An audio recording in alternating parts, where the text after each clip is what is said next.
It's the SNL Hall of Fame podcast with Chief Conversationalist Thomas Senna. Featuring Matt Ardill. And special guest, Mike Murray. And now, curator of the hall, JD. Thank you so much, Doug DeNance. It is a thrill to be back here at the SNL Hall of Fame on the SNL Hall of Fame podcast. My name is JD, and it is a absolute wreck outside. Let me fold up this umbrella. My feet are dirty. Follow my lead. I'm going to wipe them. You know what I'm saying? Let's go inside. But before we do, the SNL Hall of Fame podcast is a weekly affair where each episode we take a deep dive into the career of a former cast member, host, musical guest, or writer, and add them to the ballot for your consideration. Once the nominees have been announced, we turn to you, the listener, to vote for the most deserving and help determine who will be enshrined for perpetuity in the hall. And that's how we play the game. It's just that simple. We have a barnburner of a show this week. Thomas is going to be joined by stat guru from the SNN, Mike Murray, to discuss the career of four-time host Charles Barkley. This should be a good one, folks. But before we get into that conversation, why don't we visit our friend Matt Ardill in his trivia corner? Ladies and gentlemen, without further ado, I give you the Trivia Meister, Matt Ardill. Matt, how are you doing? I'm good, thanks, JD. And yourself? You know what? Any day that I get to sit here and listen to you tell me some of my favorite actor, actresses, or pop culture figures' height, then I am in a good place. Hey, it's the facts that everybody wants to know. That's right. So, yeah. Well, I've got a very tall tale for you today. Charles Barkley, 6'6", February 20th, 1963 is his birth date. He was born in Leeds, Alabama, and nicknamed Sir Charles, the bread truck, and round mound of rebound. He was the first African-American born in a segregated hospital in his all-white town, and one of the first group of black kids to attend his elementary school. In high school, he actually didn't make the varsity basketball team at first. Get out of here. No, yeah, it's true. He was named as a reserve, but he grew from 5'10" to 6'4" over the summer. Oh. And then he was put in a starting position the next year, and he averaged 19 points and 17 rebounds per game in high school. He then went on to play for the Auburn Tigers in college, where he would become known for his talent of blocking shots and then dunking, often getting possession of the ball and running the full length of the court to dunk instead of pass. Drafted to the NBA during his final year of college, he dropped out of school to join the 76ers and was best friends with Michael Jordan. They were born 3 days apart. And he is also friends with Magic Johnson, who, when Magic had to retire due to his HIV diagnosis, Charles changed his number from his college number of 34 to Johnson's 32 to pay tribute to him during his last year in the NBA. He is actually the shortest player in NBA history to lead the league rebounding from 86 to 87, as well as being a basketball player and TNT sports commentator. He is an actor with 30 film credits, produced 3, and was one of the writers for Inside the NBA. He has been on shows including The Goldberg, Modern Family, and The Simpsons, and even the Clerks TV show, appearing in an animated form as himself. Huh. Very cool. I never watched the Clerks cartoon. It's very Clerks-y. Yes. It's definitely got that Kevin Smith vibe. Well, this is very Barkley of you. So nicely done. Let's go downstairs with Thomas and Mike Murray as they discuss more about our nominee this week, Charles Barkley.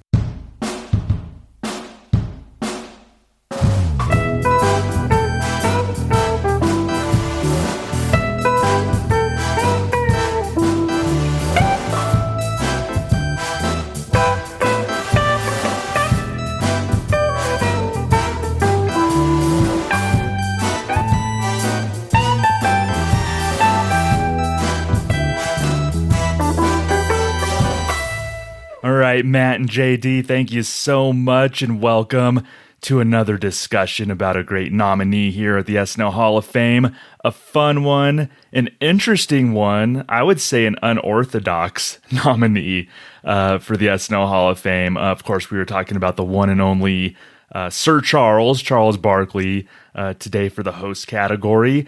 And with me, a repeat guest, I had to bring him back, Mike Murray, from the Saturday Night Network, a stats guru for Saturday Night Live. Not just a stats guru. Like, I don't want to pigeonhole Mike as just a stats guy, because Mike, your knowledge of SNL goes beyond stats. Like, I think you need to get more credit. Like, you have insights that a lot of people don't have. So it's not just like in the lab and the numbers, that's a lot of it, but you have like genuine awesome knowledge and insights about the show. So I'm so happy to have you back here on the SNL Hall of Fame.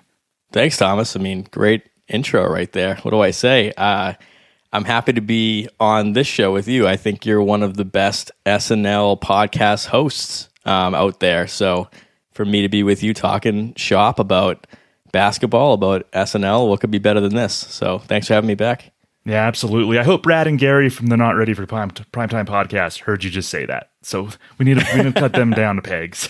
No, they're great too. My first appearance on SNL Hall of Fame was with Brad. Yeah, they're fun guys. I actually got to meet them in person this past weekend in Philadelphia. Oh, awesome. But I appreciate that, man. It's so good to have you back. Before we get started, we like to do the plugs up top. Why don't you tell people what you're up to this season on the Saturday Night Network? Well, big one coming up, season 5-0. So late September, we're going to have a new season of the show. So that means the SNN, the Saturday Night Network, will be back in full force. So, we do 3 shows a week. We do a hot take show at 1 a.m. following the broadcast. We do a Monday roundtable. And on Wednesday nights, that's my show. It's the stats show. It's called By the Numbers. And if you've ever been interested in the analytics side of SNL, which is a hard pitch at times, but people gravitate towards it. And it was just something that I started doing, just kind of making my own sports world about my favorite show, because my number one love in life is sports, and I'm always on the reference sites and like to do comparisons. And I figured, why not do that for the institution that is SNL? So I started doing appearances, and then I started doing screen time. I made an algorithm to get an output number for each person who appears on the show called the Power Ranking. Awesome. And so we cover those 3 numbers every week on the show, and just kind of get into like a sports radio talk show about SNL every week. So following a new episode every Wednesday, 8 p.m. Eastern, you can hear that show on the SNN. That's awesome. And the thing with analytics on your show is it leads to discussions. So it leads to insights about that week's episode or the season as a whole. So you get really just neat discussions like sports radio. And I'm the same way. Like, I always watched SNL like it was sports. I'm really into like the stats part of it. I was perusing Pro Football Reference, Basketball Reference, and Baseball Reference just today for one reason or another. So I'm always on those sites too. Yeah, that's a normal day for me as well. Yeah, absolutely. I subscribe monthly to Basketball Reference so I don't get the ads. So I do to football. Yeah, that's awesome. So those are great sites. I've been working on a entire history of NFL game log for the past year. I have Excel spreadsheets that people that would blow their mind about how much of a sports nerd that I am. So we're on the same wavelength, Mike. Yeah, that's why we get along so well. And For sure. I'm glad you mentioned that, because I do, even as a kid, thought SNL was like a sport because it's live.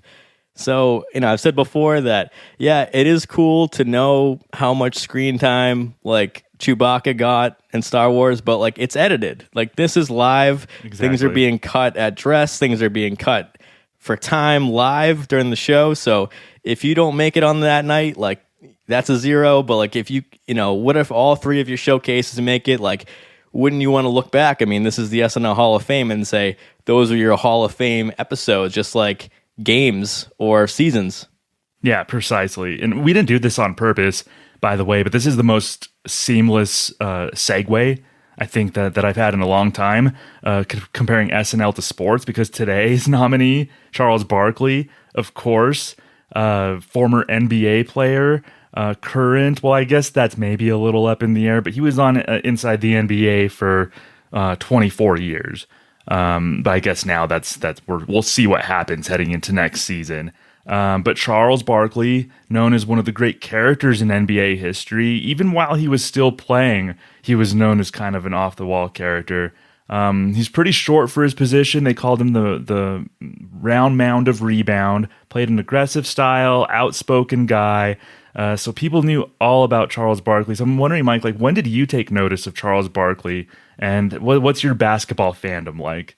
Well, for me, I'm a big basketball fan, huge Celtics fan, so just got banner 18, so have to shout that out. I think this team is going to be good for a while, but I am a Boston sports fan, so I know that things come, and thank you very much. And I know that these things come and they don't always work out. I have had a lot of heartbreak and a lot of triumph, so very happy with the team right now. But as far as Mr. Chuck there, I would say late 96 Space Jam. That was when I knew those players on the team. I had all the Space Jam figurines as a kid, including Charles Barkley. And so I was a little young to watch him play like for the Sixers, but knew who he was. And then seeing his like post playing career persona, I wanted to start this episode with you right now by saying, like, is Charles Barkley like the funniest athlete? Because I was thinking about this right before the show. So I'll give you a minute to think about it. But a lot of athletes have a lot of charisma, like they're big, they're like larger than life people, and they have a lot of bravado. And so like they have funny personalities, or they say things post game that are quotable. But I think Charles Barkley is like naturally a funny dude. Yeah, he is. Do you have any nominees who would be at his level or funnier than him? I think Ricky Henderson was one of the funnier athletes, maybe a little before some of our listeners' times. But Ricky played from like 1979 to like 2003 or something. So he spanned. But he Cup was of coffee funny with the Red Sox. Cup of coffee with like almost every team. Yeah. It seemed like. But Ricky was very funny. He would speak. He would call himself Ricky. So he would say Ricky did this or Ricky did that or what. Like so. But I don't know. I think Chuck's is more intentional. John Sally, if you remember John Sally, he was an actual stand-up comedian. One other recent person I'll throw into the mix, honestly, is Blake Griffin. Blake Griffin's one of the funnier athletes. Chuck and Blake Griffin are probably the two funniest athletes that I've seen, in my opinion. And Blake Griffin, appearance on SNL 2 seasons ago in the Kim K show. Yeah, exactly. I'm halfway surprised he never hosted, but I don't know. But he took like classes at the Groundlings and stuff. So like, Blake was real serious about it. Yeah, but Chuck's just naturally funny. Like it seems like he doesn't even have to try. Like, you think like that's part of what draws people to him as an SNL host, is just sort of like some sort of natural humor. Like, what is it that's made him such like a beloved figure in our community? Well, I think it's kind of what I said, is that there might be a divide sometimes between the sports world and the theater/comedy world. And so when you see somebody who's willing to play for the other team, which is maybe the team that we're on this podcast, of being comedy commentators/analysts, and to see somebody come over to that side, and the fact that he's come back. I mean, we're going to talk about his shows, but he's hosted 4 times. which is I would consider a record for an athlete, unless you count The Rock as an athlete, which I feel like he already is more of an actor coming from WWF, now first WWE. Appearance, I count as an athlete appearance. Yeah. So he was promoting his wrestling. He was like almost there as The Rock in gimmick. So I can maybe count that. Yeah. So I mean, The Rock is a 5-timer, but Chuck is right behind at 4. And so to answer your question, I feel like people are so. You can say this about sports, politics, comedy, anything like that. People are always embracing somebody who's embracing them. So I think that Charles Barkley, the willingness to come back, I mean, he was coming off an NBA MVP season. Yeah. So he was the reigning MVP. I mean, Michael Jordan hosted in, I think, 91, and then he went on to be MVP. But Charles Barkley, reigning MVP, we saw like Tom Brady and Eli Manning, like they came off a Super Bowl win. Travis Kelce more recently. But so Barkley was the reigning MVP, came in, we're going to talk about the show, that show, so we'll get into it in a second. But coming back 3 more times and just, he's not a trained comedian, but having a blast. And I feel like the cast always liked working with him. I mean, we'll talk about some of the sketches that he appeared in that they wrote for him. And he was just so game. So I think people in the SNL community and comedy just are down for somebody to hop over the fence. That's such a good point. Like somebody from another world really embracing our world of SNL. That's actually a really good point. That's a really quick way to endear yourself to our community as a quote unquote outsider. I think that's such a good point. I always get stuck too on like just the concept of athletes in general as hosts and how people feel about that. So you as like a huge SNL fan, like what do you think about athletes in general as hosts of the show?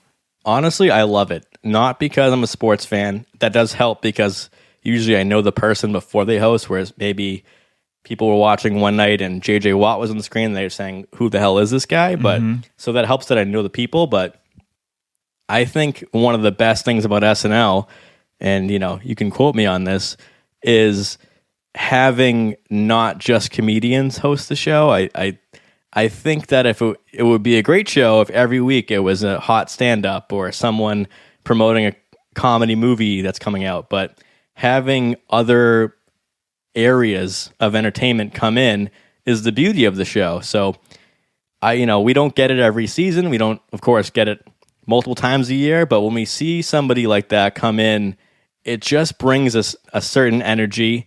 It might not make for the funniest show or the most memorable sketch. That's okay with me, though. It's a fun ride, and it's something new and different, and that's all I want from SNL, no matter what. Yeah, I think I tend to get surprised in some ways. I'm always skeptical going in. They announced an athlete, and I think in my mind, I'm going to watch the episode and suffer from, like, I'll be embarrassed for them, and I hate feeling that way. I hate seeing somebody on screen, and I'm like, feeling embarrassed for them. So in my mind, I'm automatically like gloom and doom, like, oh no, how is this going to go? Travis Kelce's hosting. How is this going to go? But I always tend to be pleasantly surprised. I think like, remember there's a low bar, but it's always like there's a different energy, I think, when athletes host. Totally. And I love low bar SNL. I won't lie. A lot of times I go into a titan of the show and I get let down a little bit. So when someone comes in that I've literally, like an actor or actress I've never heard of, and they impress me, like that's great. And same with athletes. Yeah, so we've had athletes from all major sports that I can remember. Even hockey, we've had one hockey player that I remember. Only one, right? Yeah, only one hockey player host. Great one, yeah. Yeah, the great one hosted, Wayne Gretzky. So we've been like, I think it's pretty cool. Like the times that we do see a pro athlete host, we're in for a wild ride. And we just had an Olympics on NBC, so yeah, Simone Biles. Maybe Simone, exactly. Come on down. Yeah, exactly. Follow in Michael Phelps' footsteps as an Olympian. Yeah, Nancy Kerrigan. Yeah. So do I remember maybe both of those episodes were a little rough, but it's Michael fine. Phelps. Simone, I think it's pretty good. Was it good? Okay, I Nancy haven't Kerrigan, watched it in not a so long much, time. but Yeah. Michael Phelps' Space Olympics alone can get that up to a C. Okay. I think I need to go back and rewatch. Maybe I'll rewatch Phelps' episode if Simone Biles ends up hosting. Yeah, good call. I'll be proved wrong. So as far as Charles Barkley, a little bit of sports nerd background before he hosted his first episode. He hosted in September of 93. It was the season premiere. So if you're a basketball player, you're going to host probably in the first 2 or 3 episodes, because the way the season works, if you're not hosting one of those first 3 episodes, you're just not hosting that season. So every basketball player that we've seen, they'll get like the season premiere early on, unless they're retired or something like that. So he hosted in September of 93. By that point, as you mentioned, like Charles was probably considered the second best player in the league behind Michael Jordan, won that MVP in 93, led the Suns to the NBA Finals. The summer prior, the leading scorer on the Dream Team, it wasn't Michael Jordan, it's Charles Barkley. That was the leading scorer and arguably the dominant personality on that Dream Team. So like couple all of that with his personality, I think it did make sense for him to host SNL in 93. So again, season 19, episode 1, notable because of musical guest Nirvana appeared then. That was their second time on the show. Right away, Mike, like really memorable monologue and a really memorable, in my opinion, SNL moment from a lot of people's childhoods in that monologue with a certain like children's character. Yeah, I mean, first of all, I watched the show last night, the 93, his first show, and how young he sounds, because Kenan Thompson has now done an impression of Charles Barkley 22 times on SNL. And so you're used to that cadence of the impression from Kenan, and of course, if you watch Inside the NBA and you know Charles Barkley well, you can do an impression yourself, kind of like a Christopher Walken type of person. Everybody can do a Charles Barkley and say, that's terrible, whatever. He sounds so young, and he doesn't really get too much live screen time because right. the monologue is dedicated to a pre-taped segment of him playing one-on-one with Barney the Purple Dinosaur. Yeah, and he's like elbowing Barney in the face and dunking on him and doing all that stuff. And I think it was a play. So I think around this time, Barkley had some ads where he said, "I am not a role model." So that was a thing. He's like, "I'm not a role model. Parents are role models." So he had this whole thing of like, you need to be role models to your kids because I'm not. So maybe it was kind of a play off of that. Like another, I guess Barney's considered like maybe with kids role model. I'm going to push Barney around and elbow him in the head and all of that. So that was really memorable. You're right though. Chuck didn't really they didn't give him a lot to do in the monologue, which is probably smart. They don't know. I think Jordan was a little rough. Maybe like he had a good episode, but then Jordan as a host was a little stiff. So maybe the expectations, they don't want to give the athlete a ton in the monologue, I'm guessing. Yeah, for sure. And overall, that night, he appeared in 7 out of the 14 segments, not including the musical performance intros. Mm-hmm.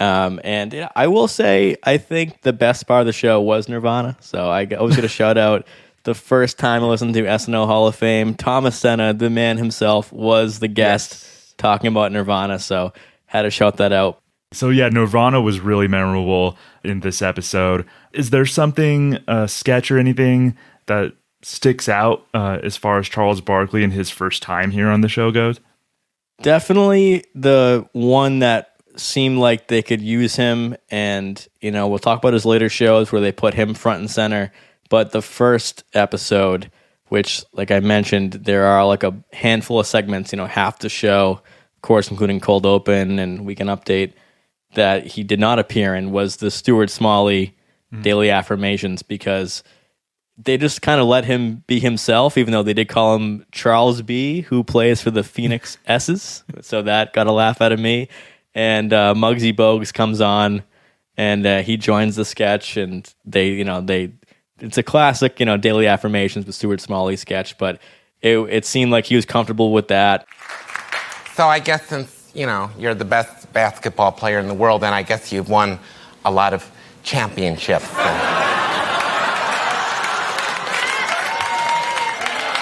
Well, actually, I never won the championship. Mm-hmm. And Charles, how do you feel about not having won, a championship? Fine, it's no big deal. Mm-hmm. But they did right after that, or a couple sketches later, do the big and tall black store. And, Charles Barkley was like, front to, straight to camera. Muggsy also appears in that one. So I'll shout those ones out as like a soft launch of Charles Barkley's comedic career. Yeah, I definitely think that daily affirmation stood out to me as well. Jordan had done a daily affirmation with Stuart Smalley in his hosting gig 2 years prior. So it was really funny. It was almost a callback to Jordan because without saying his name, because Charles said that he referred to himself as the best basketball player in the world. And then I love Stuart's response. He's like, well, if you're the best basketball player in the world, then I guess you've won a lot of championships. And so that's like Charles like laughing at himself. As we saw post-career, him and Shaq, like they're always kind of giving Charles grief for never winning a title. So I think that showed that Charles can laugh at himself. When Muggsy was sharing his feelings to Charles, you could tell Charles is having fun with it and it's kind of starting to break a little bit. So I definitely dug that daily affirmation with Stuart Smalley. Charles Barkley's big, tall, and black men's stores. I like that they just gave Charles something to do, like straight to camera, like something solo, just to like give him his kind of showcase, like it's just Charles. When you're Charles Barkley, shopping for clothes is never easy. Too small? Too short? Not black enough. That's why I started my chain, Charles Barkley Big, Tall, and Black Men's Stores. You see, ordinary black men have been able to always dress in style. Now big and tall and black men can too. Kind of a fun concept. He's not taking himself too seriously. So those are really two good pulls as far as showcasing his personality goes. Yeah, for sure. Those are the two that stood out for me. He did do the donkey basketball camp at the end of the show, which was funny if for no other reason that we have Charles Barkley 6'6" on a donkey. I think they didn't, make the donkey hold the entire weight of, the round mound of rebound. I don't think so. I was sitting there wondering too. I'm like, is that donkey okay?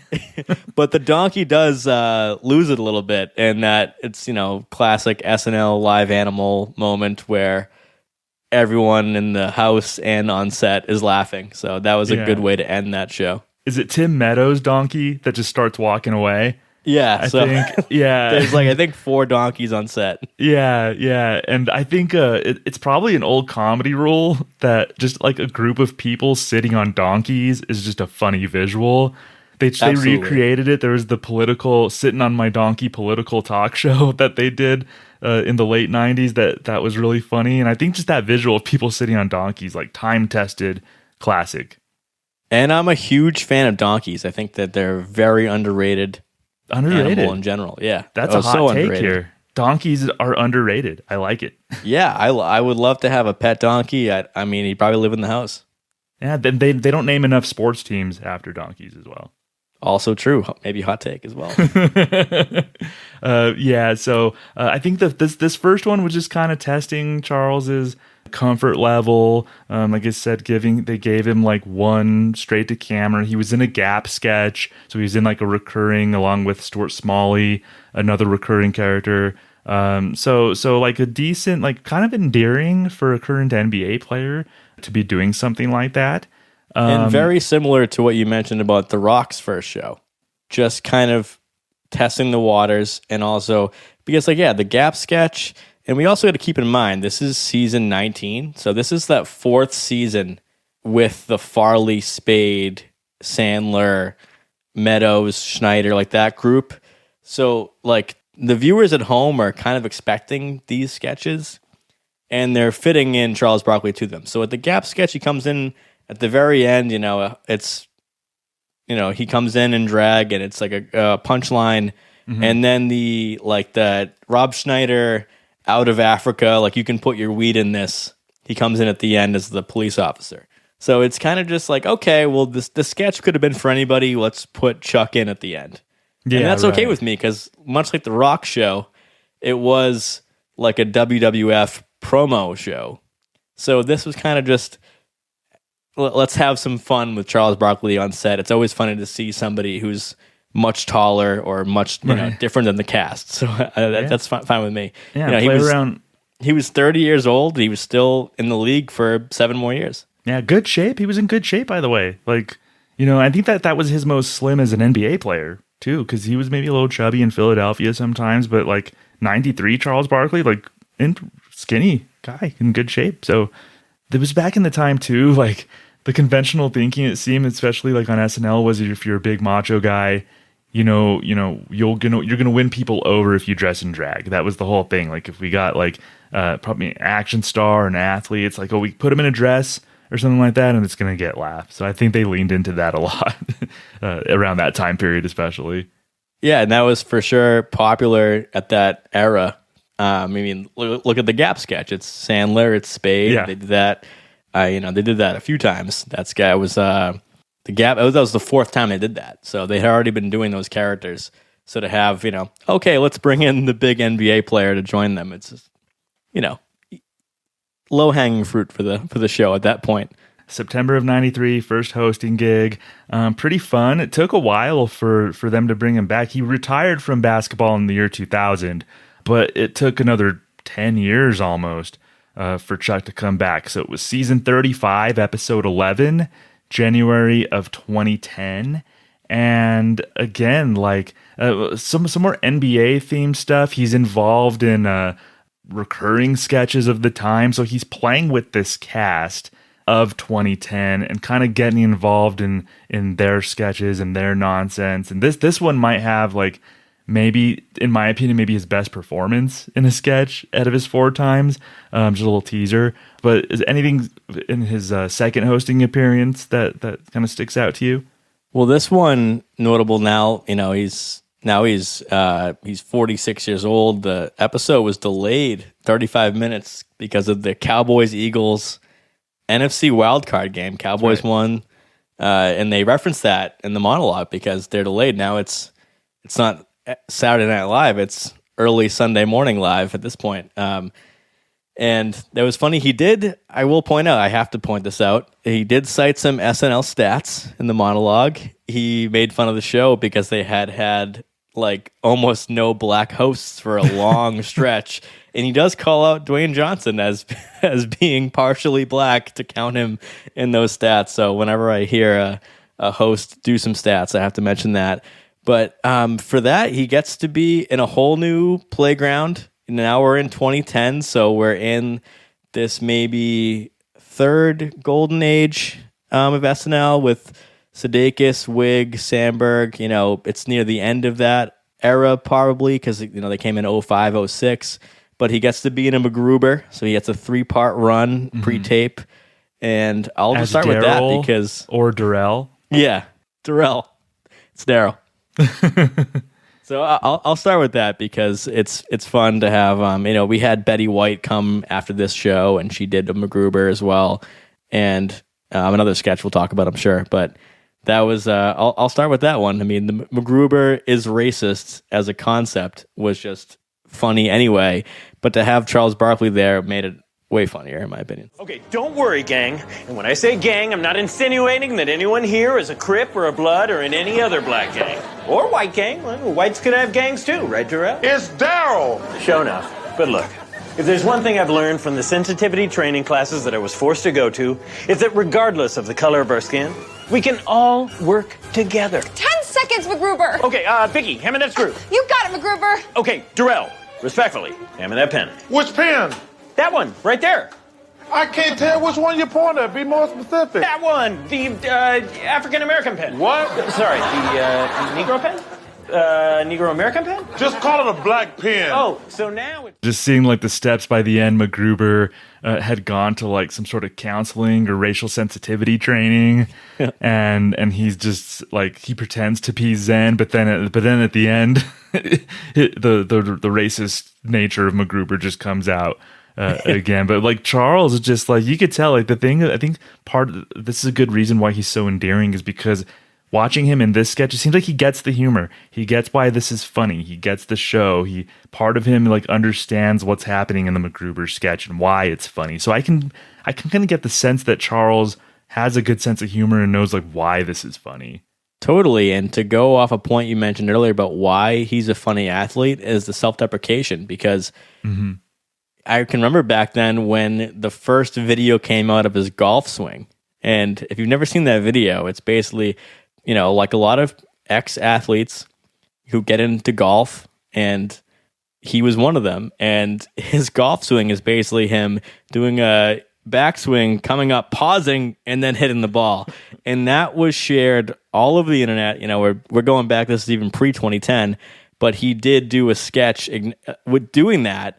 And I think this is, maybe Thomas, you're going to mention the sketch, but his like physical comedy that he does, the concept of the sketch is him doing other activities in the same manner of going in, pausing, and then going way too hard. So I have in my notes, him putting the magnet on the fridge was my favorite moment of the show.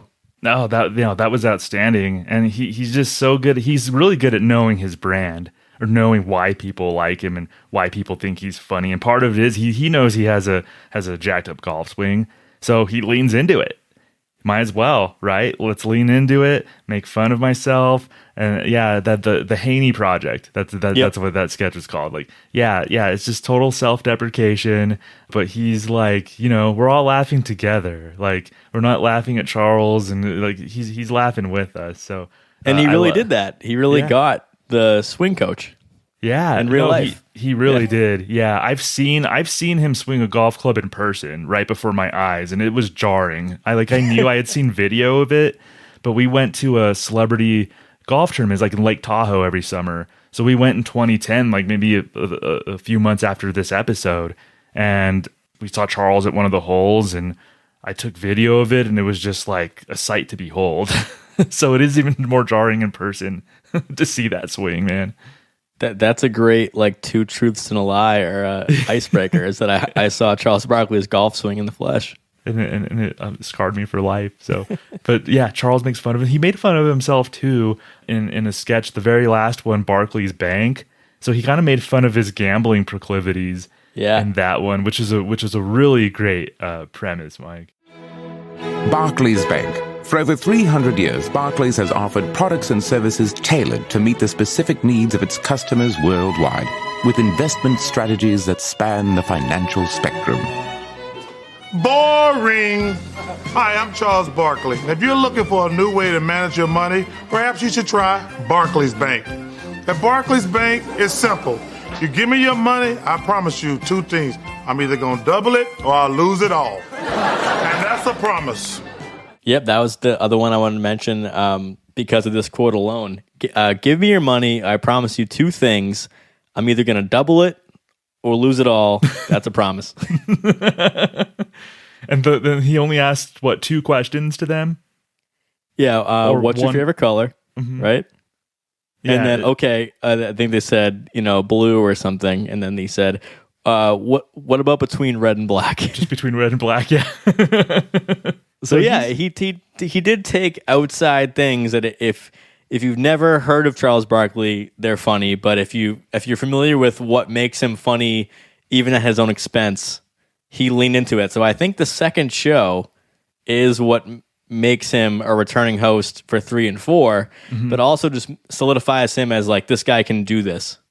He would have been just a one-time host that we would remember, like, oh yeah, I remember when Charles Barkley hosted in '93, but his run on TNT and just him building up his brand and everything. And I think, yeah, you're right. This second hosting gig was like, okay, I think we have a mainstay because this guy just kind of like gets it. He's like down to clown, and that's what a lot of this show's about. But honestly, like low key, my favorite Barkley sketch, I think he's the best. In the first sketch of the night, it's a game show sketch called Real Quotes.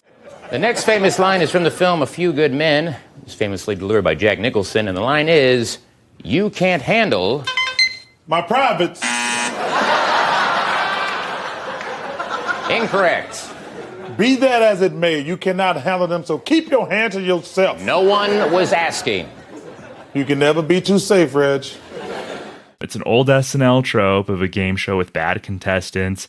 They're asking them to like finish movie quotes, and they're giving the wrong quotes, of course, and they're frustrating Bill Hader as the game show host. But Charles has like pretty good comedic delivery in this one. Probably his best delivery out of the 4 episodes that he's hosted. Like, this was kind of impressive by Chuck. I like this sketch, and I liked his performance. I literally had that, Thomas, in my notes. Chuck's line delivery kills, I think, the best timing he's shown on the show. Yeah. No, it's really great. Who was the other contestant? I forget. Was it Kristen? It was Wig, yeah. Yeah. It was just Kristen, the 2 of them. Just the 2 of them, and then Bill as, of course. Bill Hader, Kristen Wiig, and Chuck. Chuck played really well off of Bill and Kristen. Like, that was impressive. When I doubted Chuck's, like, performances and sketches, his sketch comedy ability, which, I mean, let's be honest, he's not... As far as hosts go, and like hosts that we especially we've talked about on this show, he's not the classic gonna knock it out of the park with my performance in a sketch. But this one really impressed me, so I'm glad you highlighted it too. Yeah, for sure. I mean, I have one more, and I just feel like it's worth mentioning because of this sketch's area in the SNL universe, which is Scared Straight. So, and I just wanted to show the list of people that he's come after and before, which are the prisoners that play alongside Keenan's character. We all know the sketch. We have the 3 youths there being scared straight by Jason Sudeikis' police officer. They bring Keenan in to scare them and make the raunchiest jokes of the night. And it was Tracy Morgan, Taylor Swift, Betty White, Zach Galifianakis, and Lindsay Lohan. So like I mentioned, Betty White did a MacGruber this season as well. So Charles Barkley, and this is, maybe not a highlight for Chuck, but he's having a blast, and it's a sketch notorious for breaking, so you can't blame the guy. But I have to highlight that one. All right, now my name is Lorenzo McIntosh, and I'm his dad, Marvin. But you can call us the Ken Griffies, because whether you get junior or senior, we gonna knock your ass out the park. That's right. Now, what are they in here for? You know what? Let me guess. Cannibalism. Good guess, son. What are you kidding? That's a horrible guess. No, we caught these kids hanging around the abandoned rail yard. Trespassing, huh? That's where it starts. Next thing you know is rabies. Sure is, Pops. Rabies. He's following Taylor Swift and cornrows, that legacy. That's a hell of a legacy to live up to. Yeah, Charles is up for the challenge. So probably a very loose episode. A very fun, loose episode. Again, theme, nobody's going to accuse Chuck of being like this amazing sketch performer, this amazing app. But he has this like charisma about him that people want him back. And they got him back 2 seasons later. It didn't take 16 years. It only took 2 years to bring him back. Season 37, episode 11, January of 2012. As soon as he appeared on screen, I was like, has he lost weight? He looks a little more slim. But then that's what his monologue was about. So it wasn't just in my imagination. Yeah, he said he lost 38 pounds. Yeah, he was glued to the cue cards, though. That was one of my big observations. Yeah. Like, oh man, Chuck, this is your 3rd time, and you're like really glued to those cue cards still. And the button on the monologue didn't hit with the audience. Yeah. It was he makes a joke to the audience that they all look like turkey legs to him. Like he wants to eat the audience because he's been so hungry on his weight loss journey. The point is, Weight Watchers work for me. I feel great. Except for one thing, I am so hungry, I am starving. So please forgive me if I eat one of you tonight. Y'all all look like turkey legs to me, especially you. But we have a great show for you tonight. A turkey leg named Kelly Clarkson is here. I'm gonna cover her in butter and gobble her up. So stick around, we'll be right back. But yeah, he's lovable. That's part of his charm, is he could just make a totally dead joke and we'll hear crickets. But so the first sketch, kind of funny. Like I always kind of like when the host is being impersonated in a sketch that they're doing. So Charles playing Shaq, Keenan playing Charles Barkley. How many times did you say Keenan impersonated 22. Barkley? 22 times. Wow. And once in front of Chuck, maybe? Yep. Yeah. Or no, twice. Did he? Because in one of his monologues, I think he asked Keenan to do his impersonation. Yeah, he does as himself, as Keenan pops out in that show. Okay. Or the other show. Yeah. So do you think like starting with the sports sketch, because I always wonder, like non-sports fans, like what they think. Are they going to get some of these references or anything? So they do an Inside the NBA sketch, like him, like again, Chuck playing Shaq and Keenan playing Charles. Like, how do you think something like that goes over with kind of the general SNL crowd? I always think that's risk reward, and you can't please everybody. They'll have younger actors, actresses parody their own shows come in that I haven't seen the show, but jokes per page. If it works, it works. But it's also would be an entirely missed opportunity if you didn't try to exploit that audience, because you're hoping that they joined the audience just for tonight, and hopefully they'll stay for next week. So he did Inside the NBA in the second episode we didn't mention, but with like Andy Samberg playing a Make-A-Wish kid as a commentator. So this third one is like a actual true Inside the NBA because it's the panel. Now, at least get your predictions for the late game. I have a prediction. Why I'm the great Shaqradamus. Who's giving them all these props? I will predict that Charles Barkley gonna be fat again. He'll be so fat, he'll star in Fat Free Willy 2. First of all, dummy, there was already a Free Willy 2. But I'd rather be in Free Willy 2 than Kazam 1. We have Keenan playing Charles Barkley and him being Shaq, which his like hair and makeup were just hilarious. Yeah, it kind of didn't look like Shaq. He didn't look like Shaq at all. He was totally game to go on and make fun of Shaq on SNL. Yeah, I bet they showed the clip on Inside the NBA after that, and they all had a laugh. But I like seeing them start with something like that. Definitely, yeah. I mean, this is when you see somebody who's known to the audience for one thing, you want to give them that one thing. So no problems with me. And as somebody who watches Inside the NBA and knows that panel, like that show itself is funny. So yeah, you just watch it, you'll get laughs. Of course, it's funnier if you're an NBA follower, but like those guys on that stage are funny. So it's not like taking a political sketch that's not funny and trying to punch it up. Like those people are funny. So if you haven't seen it, then they are referencing comedy outside the show. So is there another segment or sketch that really like was a highlight for you in this episode? Yeah, there were probably two other ones, and I wanted to highlight the Joanne's coming out sketch because we mentioned the 90s trope of like men in drag. Then we had a big era with Kate 80 Cecily of like women in drag, especially in politics, playing Republican politicians and stuff. But this is a case where like Charles Barkley like played small, and it really worked because the timing with the other cast members was really, really good. And the sketch never really escalated, which normally is not a great thing. But the fact that Charles Barkley, who's a big, large man, as a woman, announcing to, the friend group that she's a lesbian, you think that it would have been more exploited and kind of like, haha, about that. But it was played pretty serious. And there was a moment with Vanessa Bayer. But what about that time we took that outdoor shower together? You never once looked down. I'm not attracted to you. Really? Is there something I need to fix? Yes. And there's no other line after that. They move the scene along, so it just, yes. Yeah. So I think a moment like that, we're going to talk about, is he Hall of Fame worthy? There are moments in his career at SNL that I like to highlight as this guy can do it, and that's a moment because he could have broke. They could have added a Keenan crutch line after that to highlight the humor, but they didn't. They let Charles Barkley just go, yes. Very, very subtle, very low key, very good delivery. And was it Paul Britton who you get kind of like the good funny visual of like Paul Britton's short in stature standing next to Chuck, and so there's like some good visuals.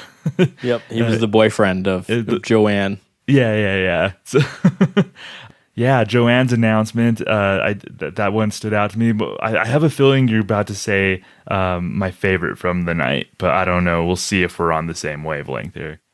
Well, also Fred Armisen in that sketch that says, "You're going to be a great lesbian." Very heartfelt. Yeah. It just totally matter of fact, not played for anything else besides just that. You're going to be a great lesbian. Yeah. I would say, we're talking about Paul Britton. Are you teaming me up here? Yep. Okay. All right. Lord Windermere, which is one of like 4 Paul Britton recurring sketches. And this like hit for me more now, especially knowing the history of the cup of coffee that Paul Britton had on the show, who left him, mid-season. That's a character that I don't think has that been covered on a podcast of SNL Lord before? Windermere? No, there would be no reason. We certainly haven't covered Paul Britton here. Paul Britton's someone who's like just kind of slipped through the cracks of SNL history, honestly. Totally. You want to tell the folks at home what Lord Windermere is? Who he is? The premise of the sketch is Jason Sudeikis plays this guy who's hosting his friends to watch the football game. And his daughter's boyfriend is coming by. And he's this, like, they knock on the door, and he's this, like, aristocratic, kind of, like, dainty, dressed in, what would you describe it? Like, what kind of... It's all very Baroque. Baroque. You have, like, Bill Hader as his footman playing a tiny harpsichord. Yeah. Like, very jaunting around the maypole, feather in the cap, knickers on. Yes, exactly. So he's this just like goofy character.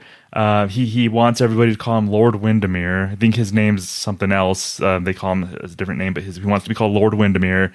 And he demands sweets. That's his favorite thing. He's always wanting sweets. He likes tickle fights. So he's just like a little odd character created by Paul Britton. Did he only do it twice? Yeah, that was it. Yeah, and I remember both of them clearly. Like Lord Windermere is something that like was etched into my mind, and this was a really great one. I love Charles because everybody in the room was just like kind of put off by Lord Windermere. They didn't know what to think, and I thought it was a little weird. But Charles immediately buys in and was like taken with Lord Windermere. So I love that, and I love how Charles played it. I know a riddle, but I shan't tell a soul unless you can pinch my bottom. But you'll have to catch me first. I'm on it. Get that bottom over here. Bring that little bottom. I hear that riddle. For the love of God, Gary, pinch that bottom. I'm trying, man. Oh, man, this is the best night of my life. I love the little Lord. He's just a regular Joe.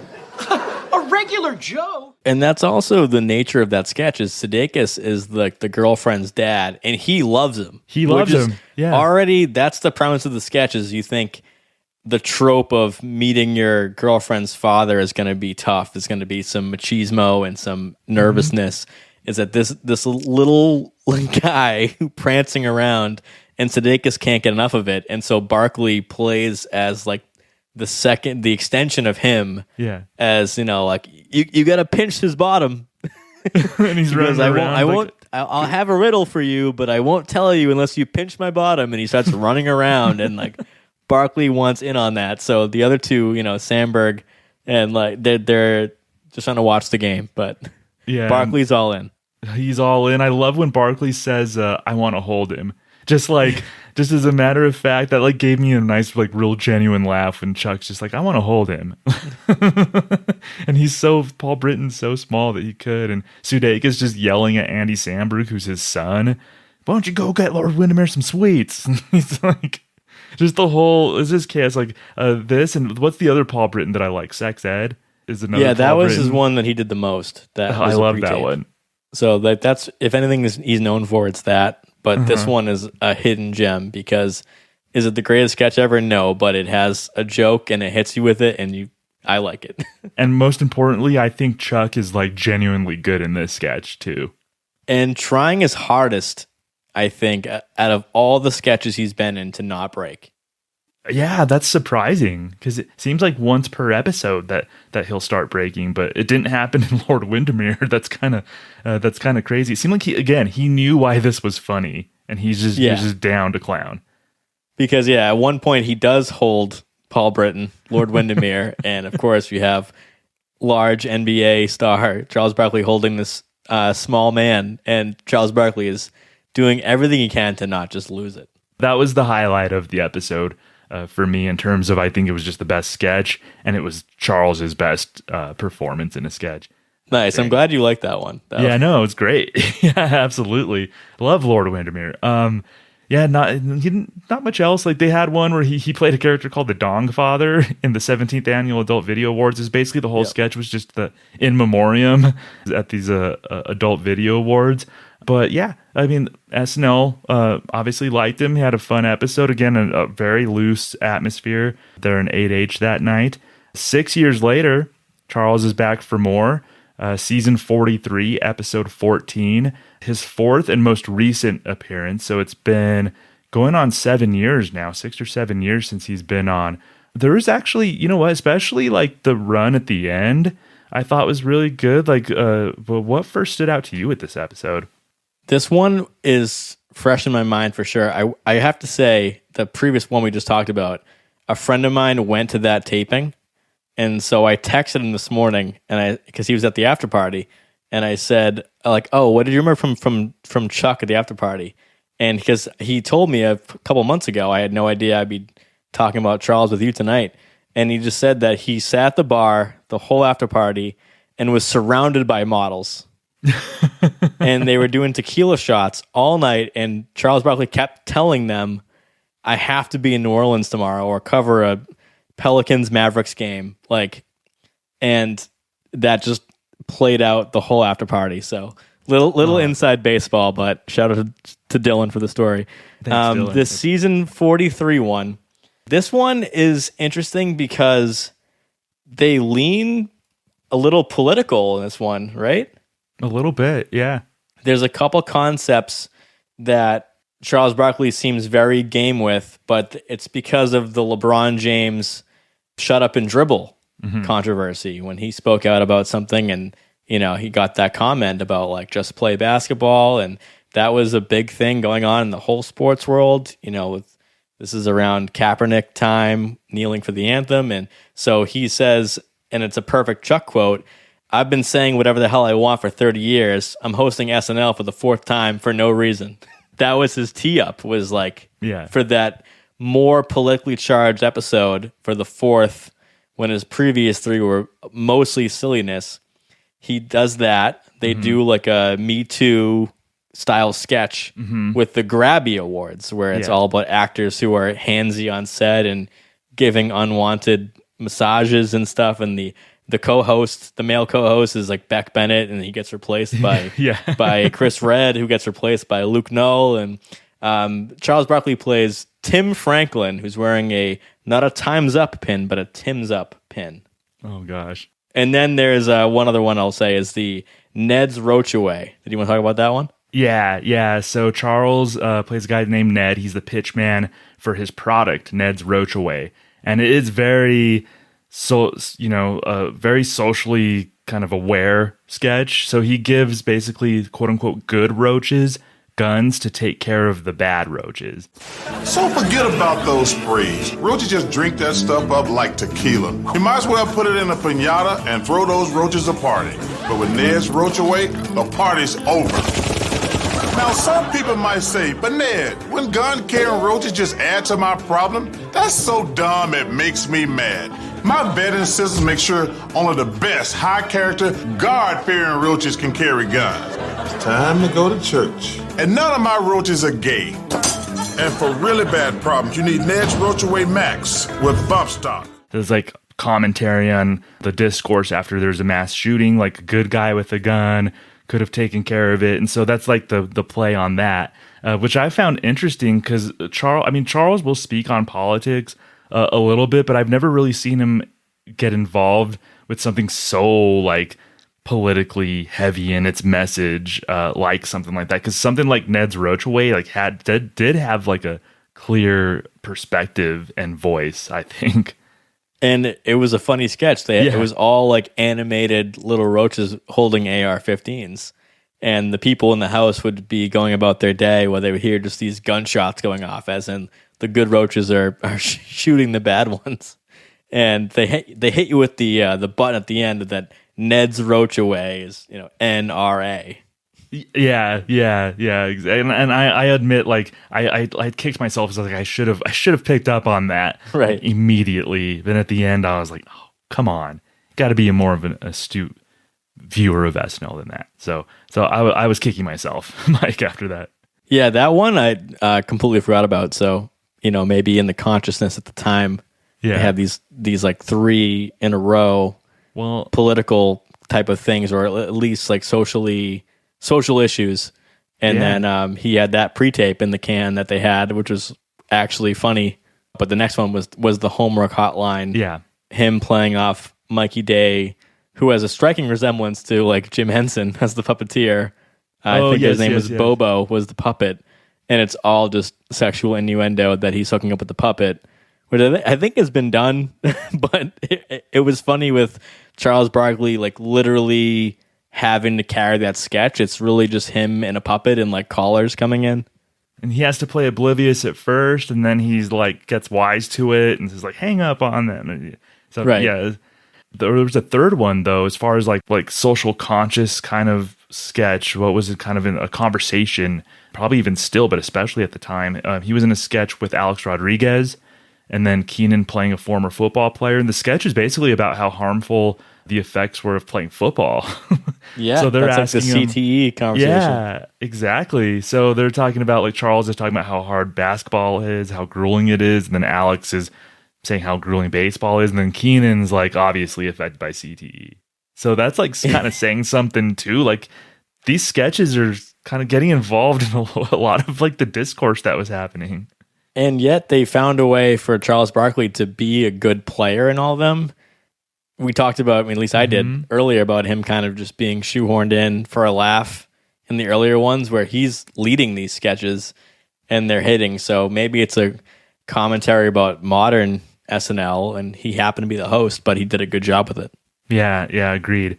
I said that there was a good run at the end, and the last 3 sketches of the night were probably like, I think, the 3 best in my opinion. So they, like, the beginning was like, wow, they're kind of going there with a lot of these topics, but then the last 3, which as of now are the last 3 sketches he's done on SNL, Hump or Dump, which was Charles. It was a dark sketch. Like, I was kind of a little surprised by that, Mike.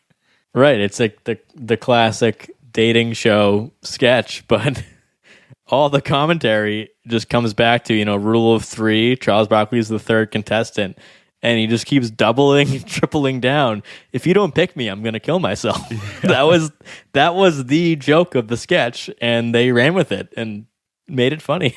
Nah, girl, you pick me because I'm Twitter verified, and I always send you home in an Uber pool. Ooh, color me intrigued. And Doug? Let me put this plainly, Amanda. If you don't pick me, I'm gonna kill myself.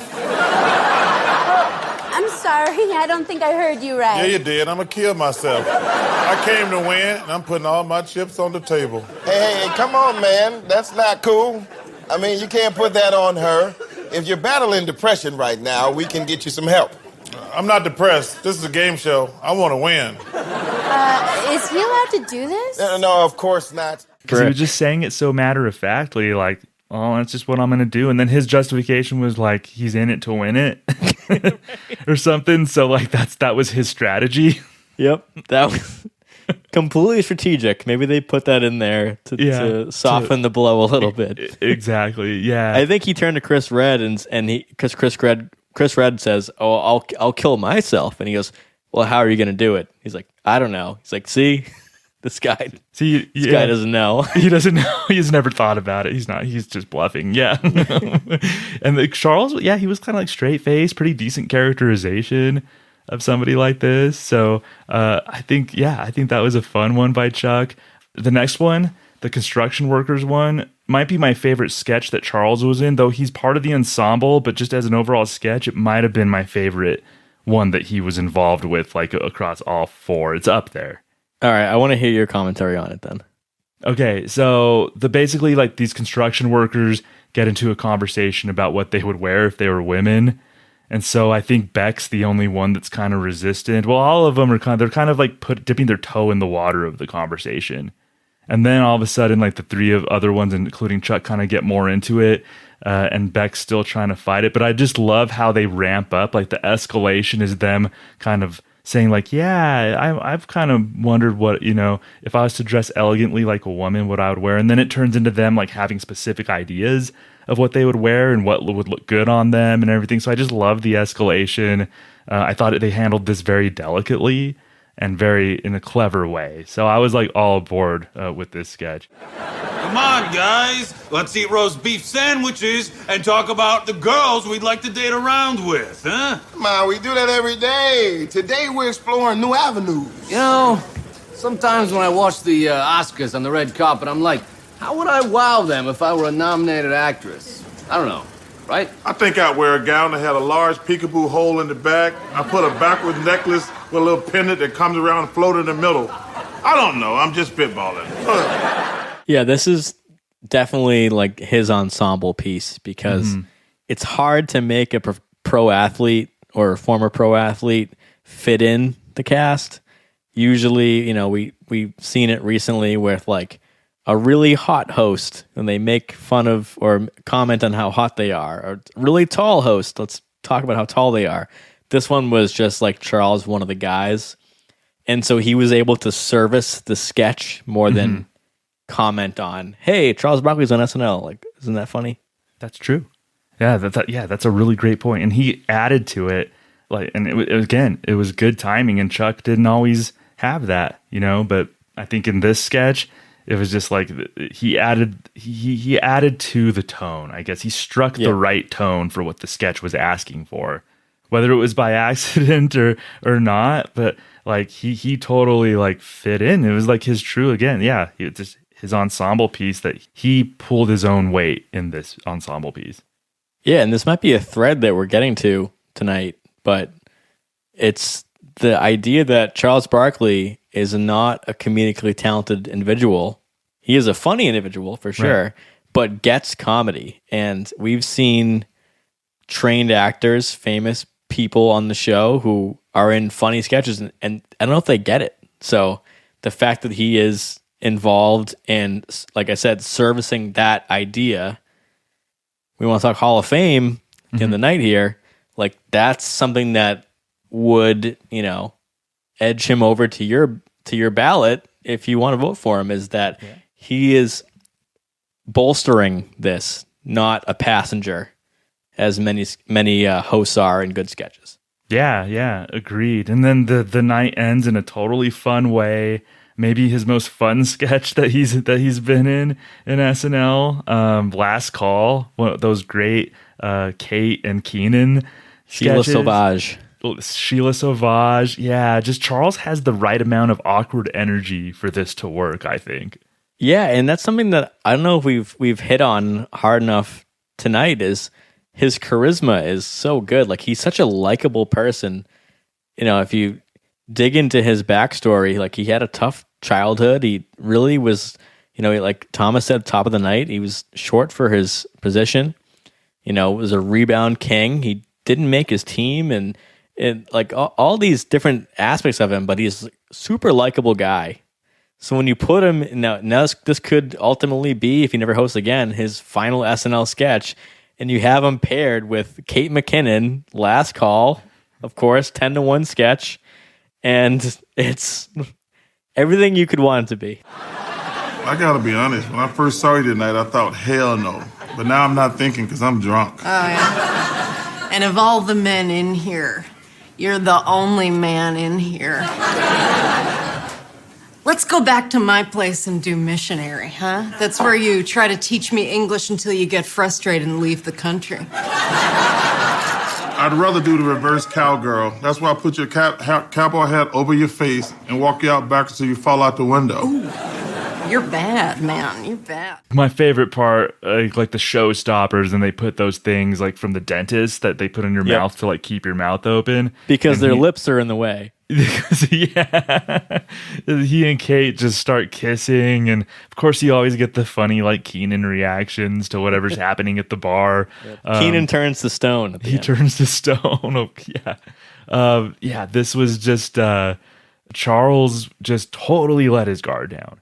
Like he said, screw it, I'm not self-conscious. And this, more than a lot of these other sketches, proved that like he's not self-conscious. He's down to do whatever. And Kate, seemed like Kate was having a really fun time playing off of him. It seemed like she was really enjoying this sketch too. And the Vogelcheck sketch, I can obviously mention that one. And then this one, which involves like a lot of kissing and physical intimacy on a live stage. So I don't think you would have Charles Barkley or any other host. I mean, I have the list in front of me. Maybe you can name some other names that... What is it? What list is it? People who have appeared in the Sheila Sauvage Last Call sketch. Larry David. Larry David, yep. Amy Schumer. Correct. She's second most recent. Okay. Who else appeared in the Last Call? He was the seventh. I don't know. Charles Barkley. Okay, who else was it? It's been done 9 times. Okay. First of all with Louis C.K., then Vince Vaughn, John Goodman, Woody Harrelson, Larry David, Dave Chappelle, Charles Barkley, Amy Schumer, Adam Sandler. Okay, I should have remembered. I remember the Dave Chappelle and Louis C.K. I should have remembered too. I remember John Goodman. I don't remember that. I have to go. I didn't either. Yeah, I have to go rewatch all the Sheila Sauvage sketches now. Right, but I don't know. Maybe it's just me, but I can't imagine Kate McKinnon would want to. I mean, she will do what it takes for the comedy, but if it's like a weird host, maybe she wouldn't want to. I mean, I know I just listed some names that might trigger some feelings, but Charles Barkley, like you said, it's like has that awkward energy that matches because Sheila Sauvage is like not a sexy character. It's not a no. It's not played for the romantic, as played for the gross aspect. So Charles Barkley doing that surprised me when I watched that episode like live in March of 2018. Yeah. I was surprised to see like, oh, they're ending with this. I know we all know what's happening next. Yeah. It's a great ender. I think a great run of sketches to end the night. Fun episode. I think that's what you're getting with Chuck. You're getting just him being fun, a loose atmosphere. And I know a lot of us, like, we're really into, a lot of SNL fans are really into like the art of sketch comedy, right? Like somebody's a technically good sketch performer and they hit all the right beats and everything. But what should we do as fans of sketch comedy with somebody like Chuck, who's honestly, like we've said it, like not the most gifted sketch performer always, but he has that charisma. He's clearly beloved. So what should we do when somebody like that hosts? Like let our guard down, you think? Yeah, I think that's a good way to say it is buckle in, enjoy the ride, because I think I probably said this earlier, but like we're being silly here. Mm-hmm. This doesn't have to be so serious. I mean, I think that SNL of all shows nails it to get serious and be funny. They don't always nail it. They've had some missteps with that, and been super serious. But when you have someone like it's Charles Barkley, like what do you want from us? We're having fun here. Is there no room for that? Like of course there is, and I would love to have him back for a 5-timer.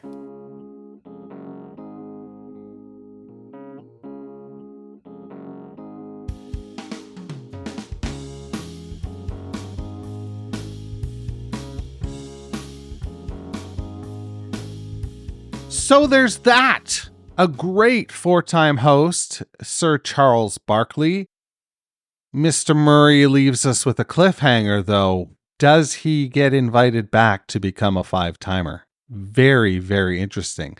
I would say he's in the news a lot right now with the TNT move, the NBA move from TNT and Inside the NBA being a show that won't be anymore.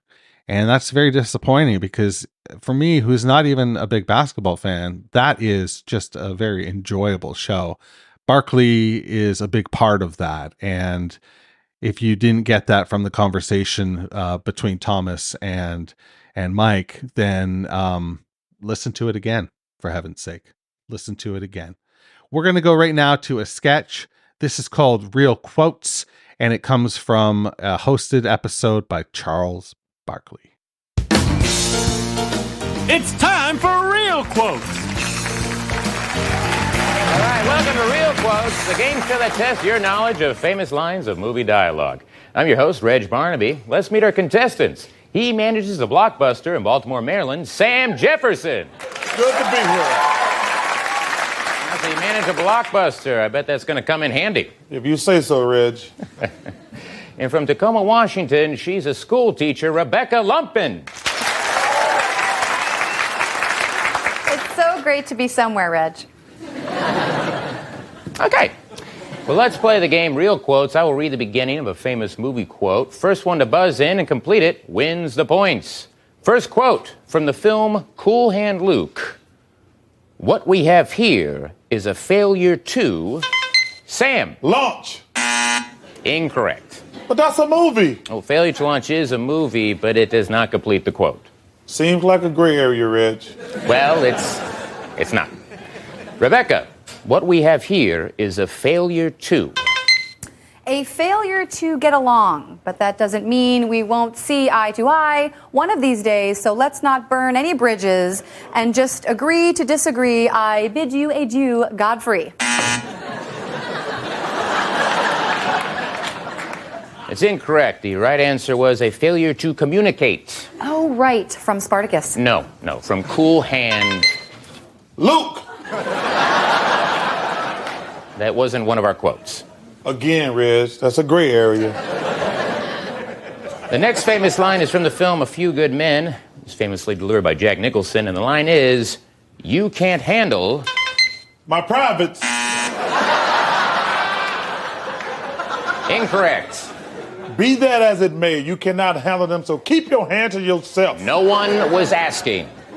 You can never be too safe, Reg. Rebecca, you can't handle... You can't handle your liquor. And if you don't leave me and my girlfriends alone, I'm going to have a word with the management, Buster Brown. Incorrect. You thought that was the famous line for the military courtroom drama A Few Good Men? I did. And I still do. I was looking for the truth. I told you the truth. You can't handle my privates. Okay. All right. Very funny. Very good. Very good. All right. Next up, from the 1975 film Jaws, upon seeing the shark for the first time, Roy Scheider utters the unforgettable line, we're going to need a bigger... Shark! No. See, they saw this shark. He was so big, they thought they were going to need a bigger... Shark bag! Think water. Ocean! We're going to need a bigger ocean? Yeah, if you get a bigger ocean, it's going to make the shark seem smaller. Then the joke would be on the shark. No. Rebecca, we're going to need a bigger... We're going to need a bigger house. If we intend to start a family, and intend to start a family we do. 3 girls, 3 boys, and an adopted child of sex yet to be determined. Oh no, all this talk about family made me forget to return my library books. I was looking for boat. Then you should go to a marina. I'm not looking for a boat. Reg, you got to stop talking in riddles. The quote was, we're going to need a bigger boat because the shark was so big, the original boat wasn't big enough. Man, that sounds like a good movie. I'm about to see that one day. You manage a Blockbuster and you haven't seen Jaws? No, I manage Blockbusters. We're a demolition company that specializes in destroying entire city blocks. In the 1989 film Field of Dreams, Kevin Costner utters the line, if you build it... We will knock it down.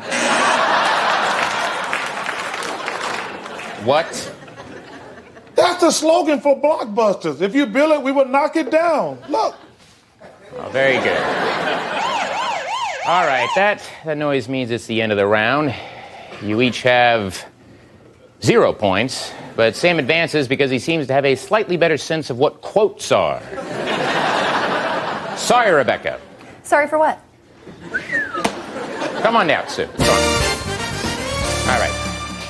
Okay, it's time for the speed round. Complete as many quotes as possible, as fast as you can, and here we go. Houston, we have a...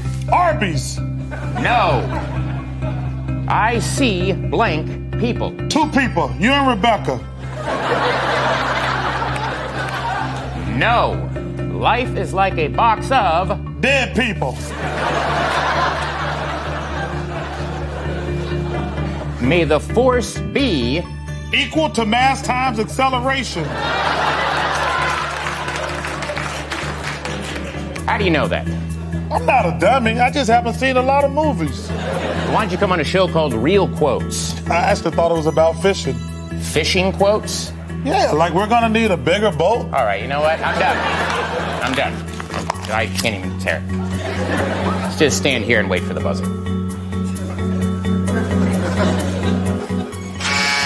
All right, and that's all the time we have on Real Quotes. Until next time, here's looking at you, kid. You shouldn't be looking at kids, Reg. That is the Nice blow on that. You shouldn't be looking at kids, Reg. Great sketch. Man, I miss Hader as the game show host. That was some good stuff always. Speaking of good stuff, another great conversation between Thomas and his guest. In this case, it was Mike Murray. Follow more of his stuff on his Twitter account or at the SNN. Want to thank Thomas and Matt for joining us this week, and of course our friend Doug DeNance for his excellent announcing. Want to remind everybody that we do have a new email address, and that email address is the SNL Hall of Fame at gmail.com. The SNL Hall of Fame at gmail.com. Shoot us an email. We'd love to hear from you. Next week, we've got Nicole Brady, who was last with us in season 4, nominating Anna Gasteyer. She is back, and she will be discussing Bob Odenkirk. So that should be real fun. Listen, that's what I've got for you this week. It's been an absolute pleasure to be here with you. I'm going to be leaving now, but before I do, I have a favor to ask you. On your way out, as you pass the Weekend Update exhibit, turn out the lights, because the SNL Hall of Fame is now closed. Thanks for listening to the SNL Hall of Fame podcast. Make sure to rate, review, share, and subscribe to the show wherever you get your podcasts. Follow us on social media at SNL HOF. This is Doug DeNance saying, see you next week.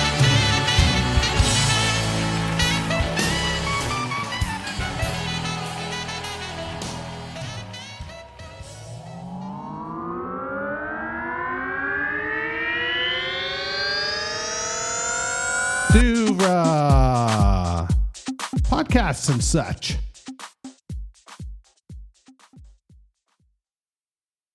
Stay warm this season with Ariat jackets and vests available now at Cavender's. Ariat's built for every adventure with cozy warmth and rugged durability. Shop the latest selection of styles for men, women, and kids at your local Cavender's or on Cavenders.com.